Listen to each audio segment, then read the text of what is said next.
So what is up sa inyo mga noy, no? Kakain kami ng fried chicken. Meron akong chicken dito. Binili niya. So isang flavor lang kasi 5 pieces lang binili namin. Di naman kami sa lahu. Sa lahu. Basta yun. Ito lang mga noy. Yan. Snowy cheese yan mga noy. Pero marami silang flavor. Masarap yung mga yon. Tikman nyo. Pero kung taga rito kayo, natikman nyo na yun for sure. Pag di nyo pa natitikman, tikman nyo na. Yun lang, kakain tayong malupit mga noy. So yun mga noy, di ko na siya napicturean. Nakalimutan ko, ang hirap kasi ang hassle. Wala akong camera. Pero gamit ko na may phone ko. Malapit na. Tapos titikman na natin siya mga noy. Kung gaano siya kasarap. Ito siya mga noy oh. Uy.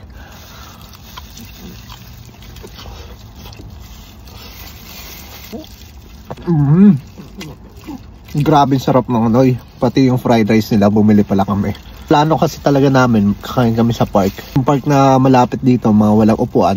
Puro, tsaka lamesa. May upuan naman yung iba, pero walang lamesa. So ang hassle, di ba? Tignan natin ulit mga noy.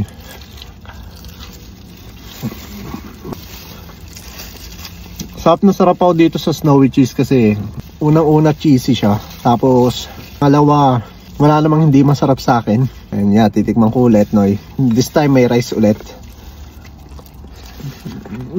Grabe.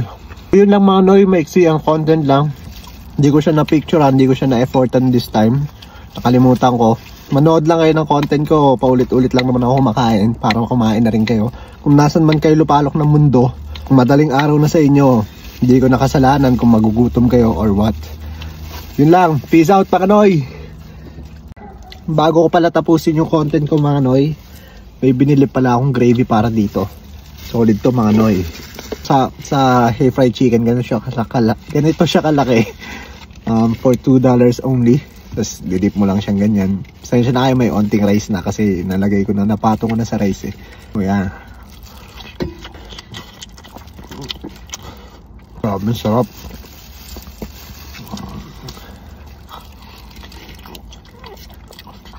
So yun mga noy, gagawan ko ng part 2 to. Hindi ko siya na-effortan kasi nakalimutan ko, nagko-content nga pala ako. Gutom ako ngayon. So yun lang mga noy, kumain na kayo ng chicken kung nasan man kayo. Lalo na yung mga malupechi dyan. Peace.